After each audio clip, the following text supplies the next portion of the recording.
ouvre désormais le portail de la diplomatie malienne.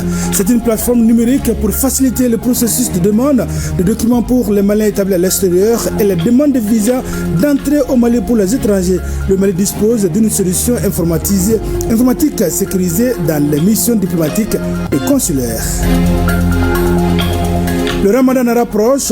Le ministre de l'Énergie et de l'Échange avec la direction générale de DMSA afin de prendre les dispositions nécessaires par rapport à la crise énergétique.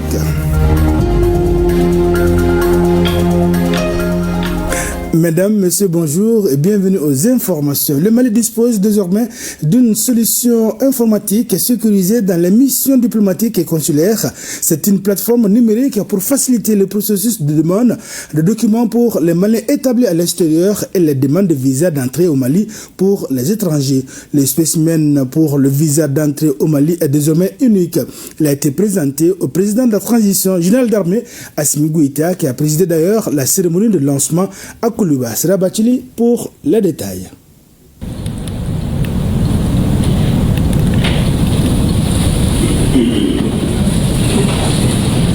Les prémices d'une plateforme numérique pour les missions diplomatiques et consulaires du Mali. C'est l'administration qui se redéfinit en épousant l'ère de la modernisation telle voulue par le commanditaire, le président de la transition, le général d'armée Assimi Goïta. Dans 15 jours exactement, les services des missions diplomatiques seront accessibles en un clic pour les Maliens établis à l'extérieur et les étrangers souhaitant séjourner au Mali.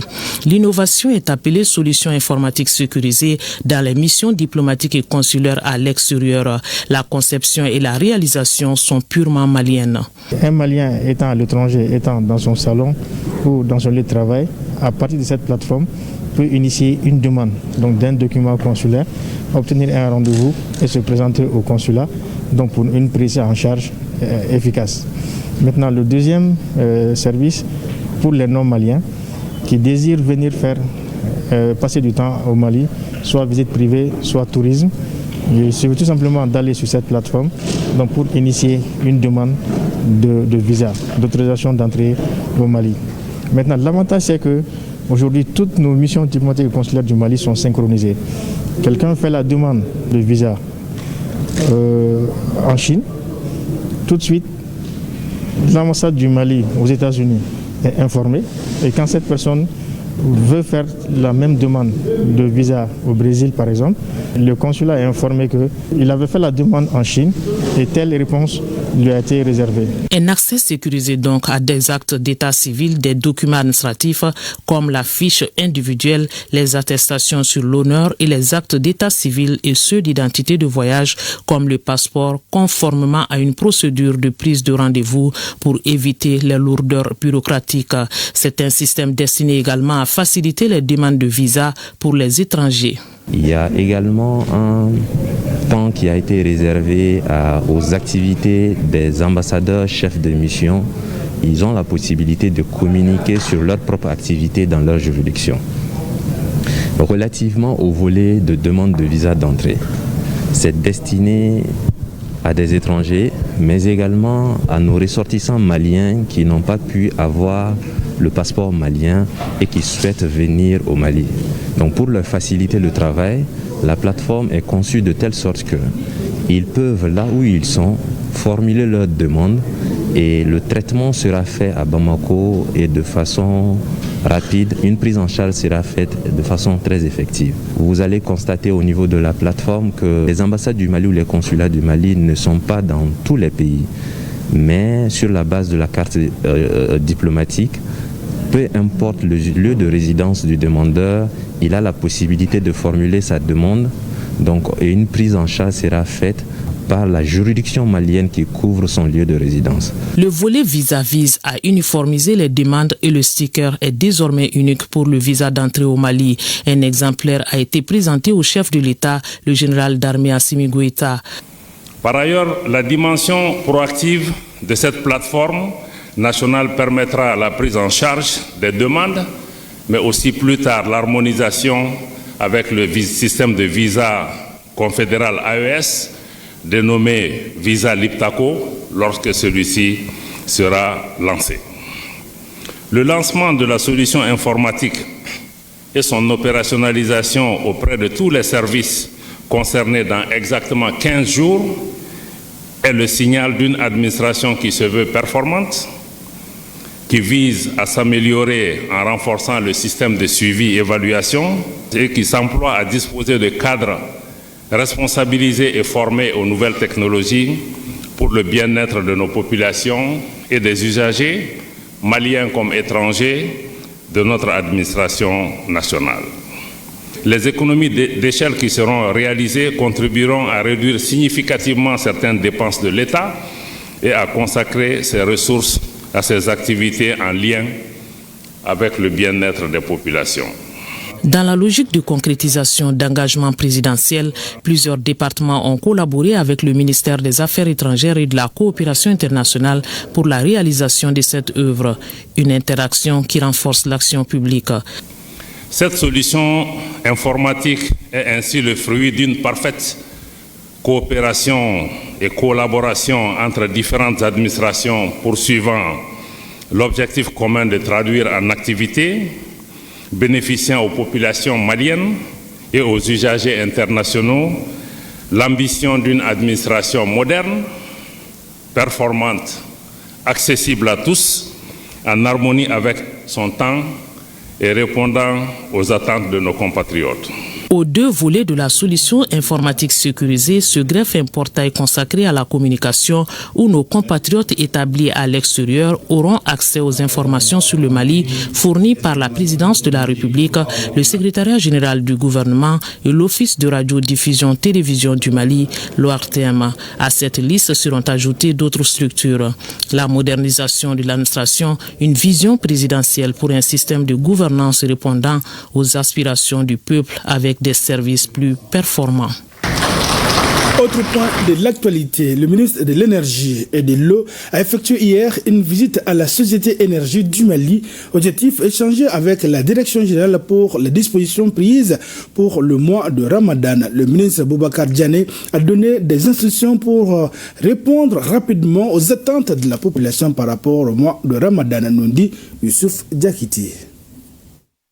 Le ministre de l'Énergie et de l'Eau, en se rendant à la direction générale de l'EDM-SA, voulait s'enquérir des dispositions prises pour affronter le mois de Ramadan en termes de fourniture d'électricité. Vous avez déjà visité les centrales de Sirakoro, Balengue, le CNC, l'agence de Badlabougou, les sites des projets de Safo et Kambila.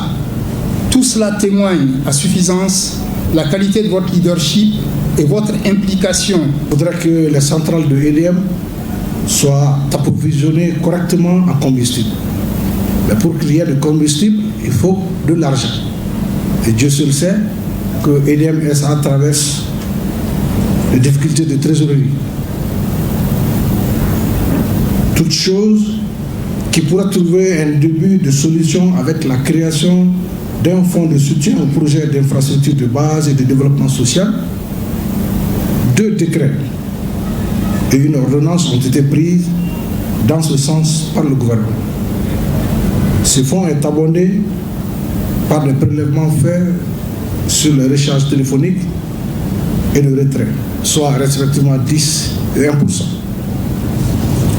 Ces prélèvements constituent un sacrifice que les citoyens maliens ont consenti.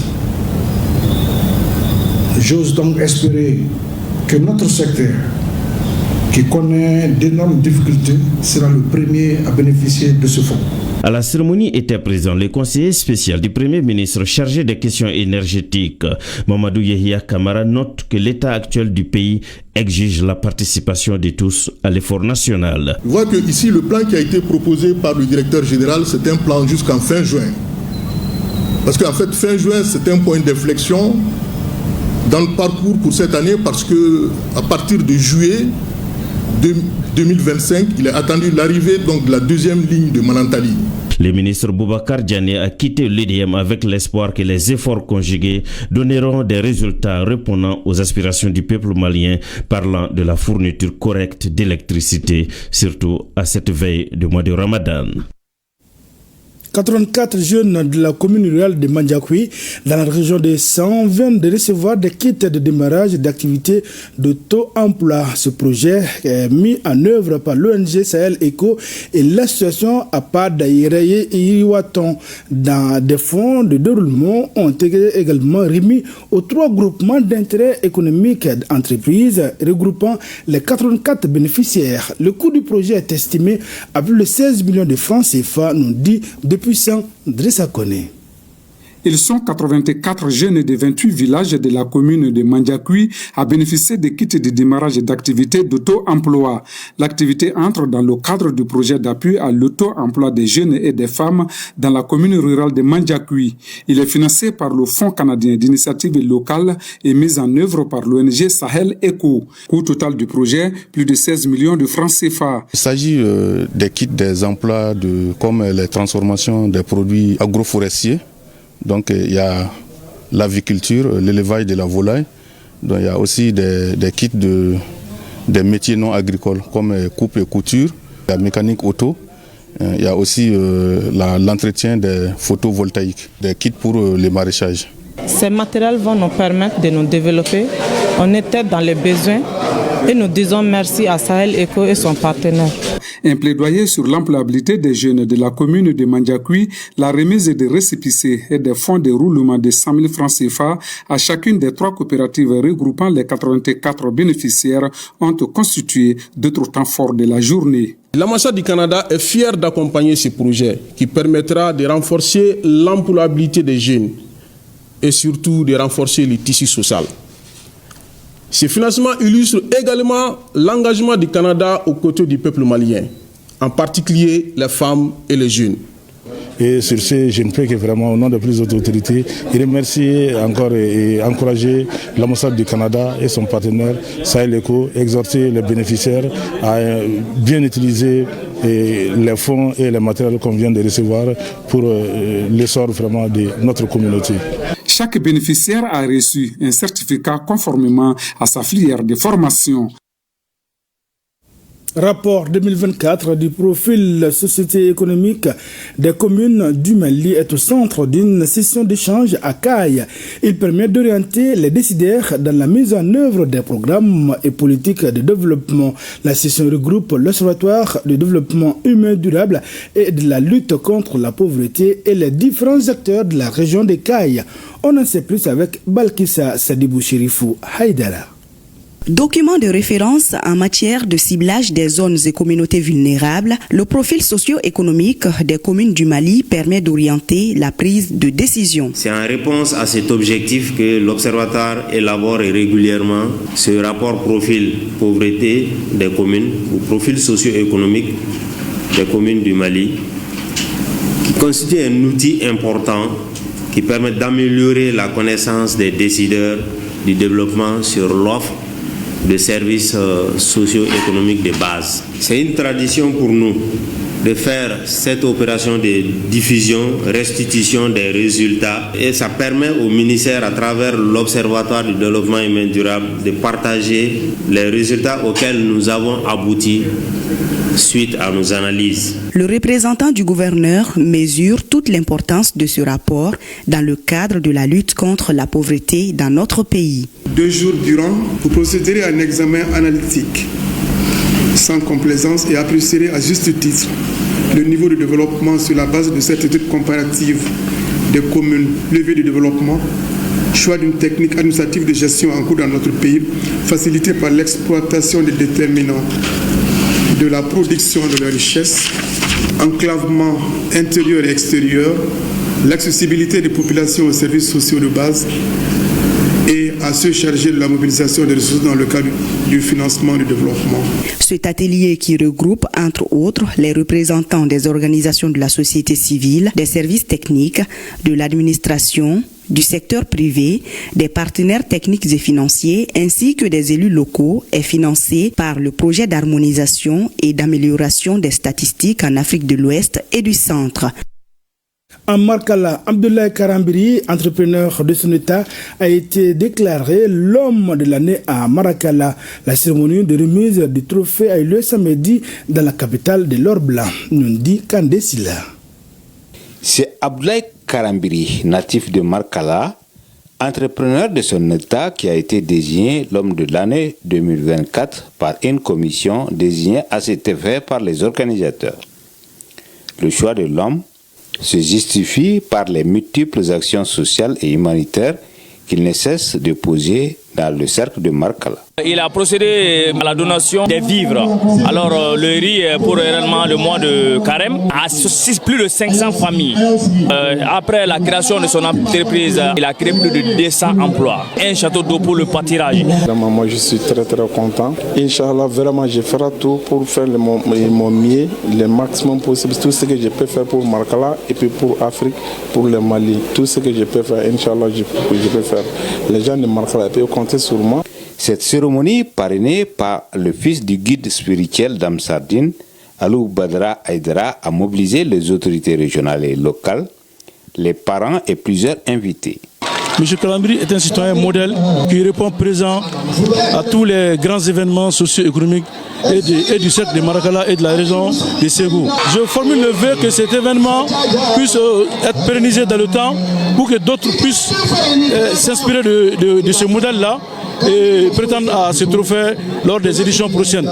Plusieurs autres personnalités dans plusieurs secteurs ont reçu des attestations de reconnaissance pour leur contribution au développement de la localité. Toutes nos excuses, c'est Koutchala, la capitale de l'or blanc et non Markala.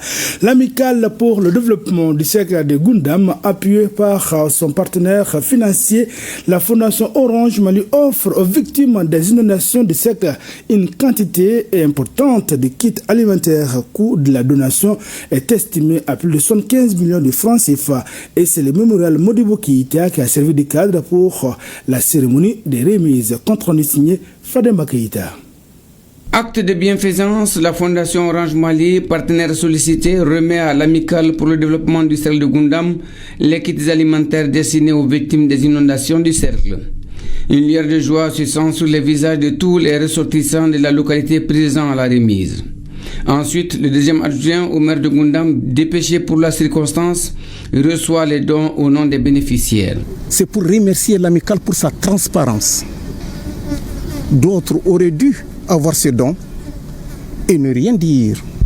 Cette donation de la Fondation Orange est un plus, puisque en réalité, l'amicale pour le développement du cercle de Gundam n'a jamais cessé son accompagnement pour le cercle de Gundam. Nous avons souhaité clôturer cette série d'actions en apportant à nos concitoyens et frères de Gundam qui vivent une période difficile un soutien en kit alimentaire composé, comme l'a été cité précédemment, de riz, de mil, de bidons d'huile ainsi que de sacs de lait. Cette contribution significative de la Fondation Orange Mali comble les aspirations du président de l'amicale pour le développement du cercle de Gundam, engagé pour mettre dans les conditions optimales les victimes des inondations du cercle de Gundam. La région de Tombouctou a enregistré 269 ménages sinistrés, soit 2004 personnes, pour contribuer à soulager les souffrances de ces populations. L'ADCG, fidèle à sa mission, a lancé un cri de cœur à la Fondation Orange en mettant gracieusement à notre disposition 100 sacs de riz, 100 sacs de mil, 18 bidons d'huile de 20 litres, 15 sacs de lait en poudre de 25 kg. Le président promet, à titre de contribution personnelle, ajouter à ces kits alimentaires reçus 5 tonnes de mil. Eh bien, la Fédération des Églises évangéliques baptistes du Mali a organisé sa 11e journée missionnaire de 2025. Le thème retenu pour cette année est « Jésus-Christ est le chemin, la vérité et la vie ». Quelle implication sur la mission de l'Église aujourd'hui? Une occasion de faire la cérémonie du pasteur Mohamed Ag Infa Yatara. Il est autorisé à présent à exercer la fonction pastorale. Reportage signé Kassim Diallo, Taïb Adjabakoui. La célébration de la 11e journée des missionnaires des églises évangéliques de Bamako, édition 2025, offre l'opportunité aux fidèles chrétiens de baptiser Mohamed Ag Infa Yatara, pasteur confirmé. Désormais, toutes les prérogatives pour exercer la fonction pastorale. J'ai commencé à servir le Seigneur depuis bientôt 30 ans. Mais c'est aujourd'hui que mes pères spirituels ont décidé de confirmer mon ministère en tant que pasteur. Et cela m'interpelle à aimer le Seigneur, à aimer son Église, à aimer ma nation et à vivre entièrement pour elle. Un moment privilégié pour faire des louanges, des prières et des conseils afin que le Seigneur accompagne le pasteur Mohamed Ag Infa Yatara dans sa mission. L'ordination, c'est un acte biblique de reconnaissance et d'établissement dans un ministère qui est en train d'être exercé. Lorsque on nous établissait dans le ministère pastoral, on nous a recommandé à Dieu, à sa grâce. Ça, c'est une façon théorique, on dit vous êtes appelé par Dieu pour le servir. Donc vous avez un temps pour prouver à vos collègues, au peuple de Dieu, que vous avez vraiment un cœur pastoral. Et vous avez remarqué qu'il y a eu beaucoup de témoignages, non seulement de ceux qui sont administrés, mais de toute la communauté à laquelle appartient le postulant. L'Église attend de lui d'être plus solide, beaucoup plus consistant dans ses prêches. Tant que tu n'es pas ordonné, tu n'as pas droit à administrer ce que nous appelons les sacrements ou les ordonnances du Seigneur, tels que baptiser les gens, etc. Les cérémonies rituelles dans l'église. Cette cérémonie d'ordination donne l'autorisation au pasteur Mohamed Ag Infa Yatara de mener toutes les activités à l'église, notamment la célébration des mariages et des funérailles. L'événement est mis à profit également pour faire des prières et formuler des bénédictions pour la paix et la stabilité au Mali. En 5e région, le directeur de l'académie d'enseignement de Mopti, Daouda Doumbia, n'est plus. Il a rendu l'âme le jeudi dernier à l'hôpital Nianankoro Fomba de Ségou alors qu'il s'est rendu à Bamako pour une visite médicale. Le chevalier de l'ordre national a été inhumé dimanche à Sévaré après avoir reçu le hommage officiel. Reportage Boubacar Sankaré.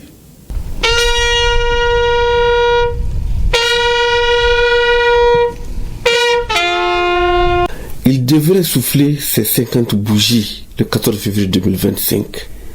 Mais la mort a eu raison de lui à la veille de son anniversaire à l'hôpital régional de Ségou alors qu'il se rendait à Bamako pour une visite médicale. Daouda Doumbia, puisqu'il s'agit de lui, était jusqu'à son décès le directeur de l'académie d'enseignement de Mopti. Le natif de Piebougou dans le cercle de Kati a eu une vie pleine et riche. Il a consacré sa carrière à l'enseignement et à l'administration éducative. De 2004 à 2016, il a exercé en tant que professeur des sciences de la vie et de la terre à l'IFM de Sévaré. Son engagement et son professionnalisme lui ont permis de gravir les échelons et d'accéder à des postes de responsabilité. Toutes choses qui lui ont valu la médaille du chevalier de l'ordre national du Mali. Nous avons été envoyés par la famille pour assister aux obsèques. Nous remercions tout ce beau monde au premier rang desquels les autorités. Nous n'avons pas de mots à dire. Et oui, toute une famille plongée dans l'émoi, mais pas seulement. Que dire de la communauté éducative? Tous pleurent la perte d'un homme pétri de talent, un exemple de courage et d'amour pour son métier. Vous étiez un ami, un collègue fidèle et généreux, une personne magnanime que nous continuerons de chérir jusqu'à la fin de notre vie. Je saisis ce moment douloureux pour adresser à ta famille durement éprouvée, à tes proches, à tes collègues et collaborateurs, mes condoléances les plus attristées au nom de l'ensemble du personnel de l'Académie d'enseignement de Mopti et au mien propre. Sa disparition laisse un grand vide au sein de notre communauté éducative. Mais en cet instant de tristesse, souvenons-nous de son héritage, que ses valeurs de passion, de dévouement et de résilience continuent d'inspirer chacun d'entre nous dans notre mission d'éduquer et d'accompagner nos jeunes. Les autorités administratives et politiques, pour leur part, ne tarissent pas d'éloges à l'endroit du défunt. Parmi les 70 services techniques de l'État, sans risque de me tromper, il était le seul à pouvoir doser les relations entre lui, les collectivités et l'administration de la région. Le feu Daouda Doumbia n'était pas seulement le directeur de l'académie d'enseignement du Mopti. Il faisait partie de cette équipe de volontaires de la région, de volontaires ambitionnés, de volontaires passionnés, de volontaires engagés et de volontaires pleins d'abnégation pour le bon devenir de la région du Mopti. Après la prière mortière, la dépouille de Daouda Doumbia a été conduite à sa dernière demeure au cimetière de Waldredi. Il laisse derrière lui 2 veuves et 9 orphelins inconsolables. Que son homme repose en paix. Ainsi prend fin ce journal. À demain, Inch'Allah, même heure, même plateau et pour d'autres informations.